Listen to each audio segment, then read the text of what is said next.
Tintin and the Temple of the Sun is an animated film based on the adventures of Tintin by Hergé. Released in 1969, it is the fourth Tintin feature film, after two made in live action and one created with stop motion.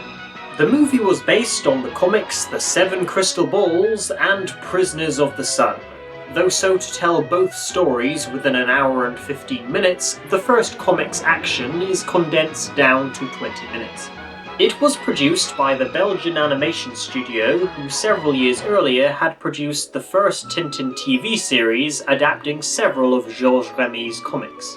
For its English dub, rather than bothering to try and combine both stories' original titles, or the smarter option of just translating what the film was called in its original language, it was given the slightly long title of The Seven Crystal Balls and Prisoners of the Sun. But for its DVD release, the title was changed back to just Prisoners of the Sun. Anyway, how faithful was this adaptation? Let's see if we can spot 20 of its differences. Suspicious detonations, and probably illegal, yes. I would say illegal and suspicious. Let's go! The inept detectives Thompson and Thompson serve as recurring minor comic relief characters in both comics. In The Seven Crystal Balls, they accidentally allow one of the explorers to be attacked. And in Prisoners of the Sun, they travel around the world searching for the main characters by attempting to use the method of dowsing with a pendulum. However, in this film, the Thompsons appear very frequently, as they join our heroes on their journey through South America and into the lair of the Incas. Their clownish antics are boosted up enormously, quite frankly to the point of irritation. Roger. Roger. The seven explorers who disturbed the tomb of Raskar Kapak are drugged into a coma in various ways, though the film mostly portrays their sudden trip to Slumberville as being on their feet while they were working. In the comic, Calculus's old friend Professor Tarragon is attacked while he is asleep in his bed, but in the film he is drugged in his living room after falling from a chandelier. Professor Mark Falconer receives the most faithful of the attacks. He is driving in his topless car when a ball of smelly crystal is shot at him, causing him to crash, which could be the real reason he fell into a coma. In the comic, he is attacked in a car, but he is a passenger in a taxi. While driving here in his car. I would even say, while here in his car driving. The revenge of the Inca! The booming Tarragon does not seem at all distressed by the supposed curse that has stricken his 6 colleagues, until the mummy of Raskar Kapak he has in his house is vaporized by a ball of lightning. In the film, Tarragon seems quite worried even before the Thompsons bring the news that he's the only member of the Incaologists who has yet been attacked. Speaking of the Thompsons, in the comic Tarragon's house is being guarded by a few policemen, but he does not receive this level of protection in the film. This might have something to do with the fact he is visiting the protagonists at Marlinspike Hall, rather than them visiting him at his manor house. I'm really shattered. A visual joke in The Seven Crystal Balls is that now he is a wealthy ex-sailor, Captain Haddock is attempting to take on an aristocratic lifestyle by wearing not only a suit but a monocle. He eventually switches back into his old attire once receiving news that the kidnapped Professor Calculus was last seen at the docks. In the film, from start to finish, Haddock is wearing his usual blue turtleneck top.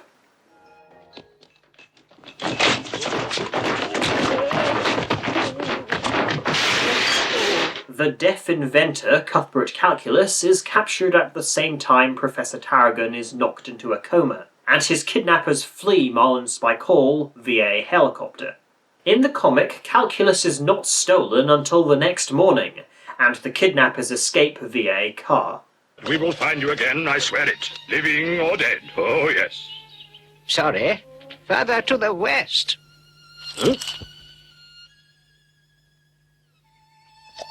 Our heroes discover which boat Calculus has been taken aboard thanks to 2 boys who prank Haddock by hiding a brick under a hat. The hat turns out to be the professor's. In the film, a man with a bad stammer sees calculus through a passing porthole. He eventually gets his story out when Tintin suggests he sing it.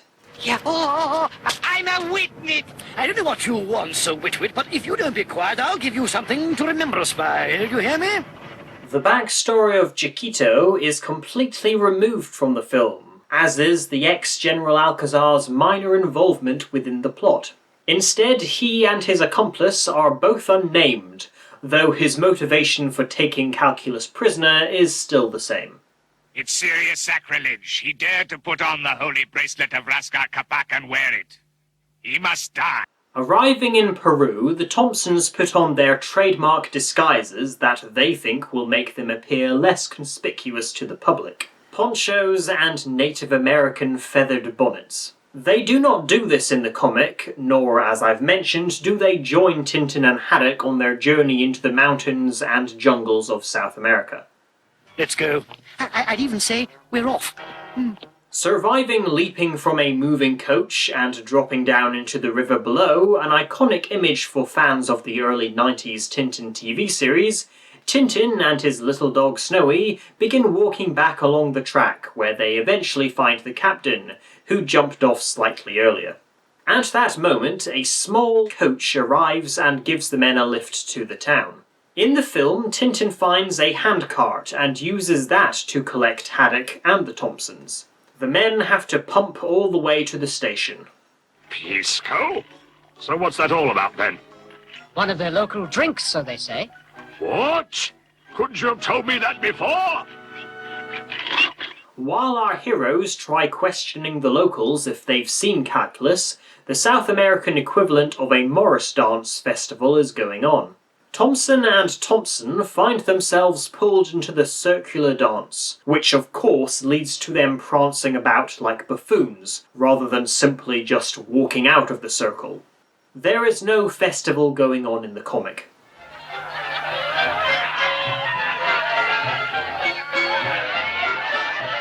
In the comic, the little orange seller, Zorino, tells Tintin that he can lead them to where Professor Calculus has been taken, but he informs Tintin of this from behind a wall, so no one will hopefully notice and try to stop them. In the film, Zorino speaks to Tintin and the Thompsons quite openly in public. He's trying to lure us onto a false trail, I'm certain. But our sense of smell, our slice-on sense, no, our sense of smell has put us on the right track. After rescuing Zorino from the men who kidnapped him, the men escape before our heroes can question them, as they are distracted by Snowy being grabbed by a condor vulture. They don't chase after them due to Snowy's life being more of a current issue. In the comic, Tintin doesn't bother to question the motives of the kidnappers and chases them away by firing his rifle. Imitation camels. Ah, brute!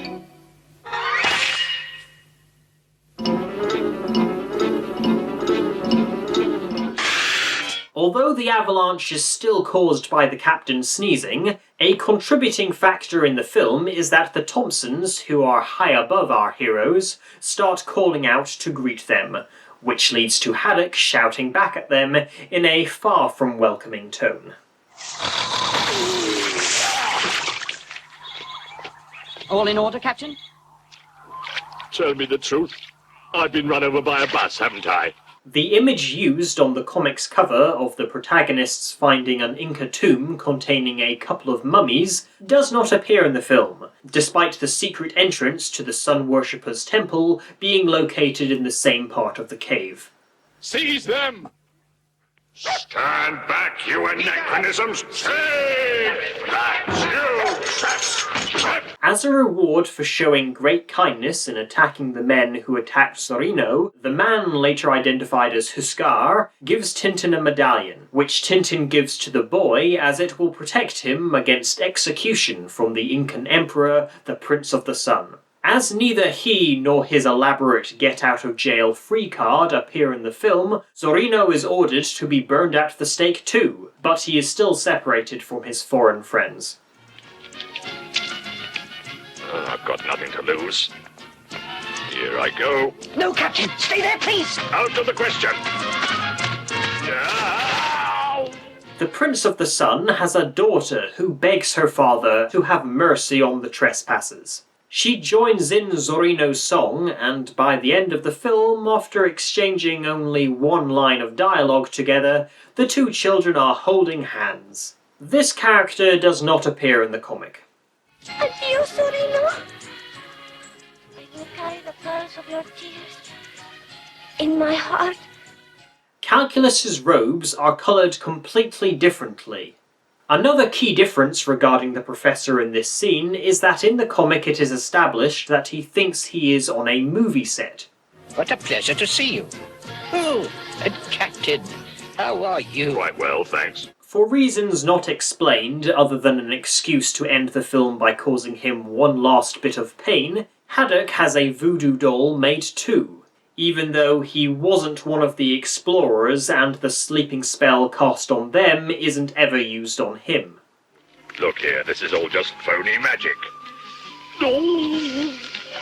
The Prince of the Sun offers the men Inca gold as a peace offering, but Tintin rejects this offer and asks instead for the spell to be lifted from the 7 explorers. In the comic, in addition to waking up the scientists, the Incas give our heroes a bag full of gold each, and although Tintin still declines, it isn't made clear whether the men leave their gifts behind or not.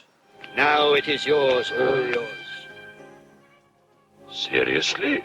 The film ends with the 5 men and Snowy walking away from the temple and back into the mountains. Quite different from the comic, as not only are they not provided with llamas to transport supplies, but they are not given a guide to show them the way back to civilization.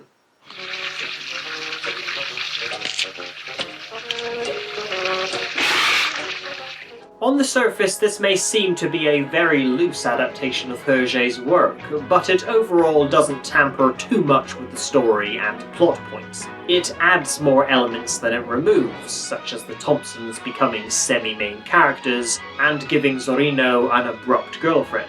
Even being a fan of the identical Dumbos, here I find the detectives' antics quite draining to witness, especially their babbling, nonsensical, to be precise, wordplay, which many Tintin fans may argue was just as tedious in the comics.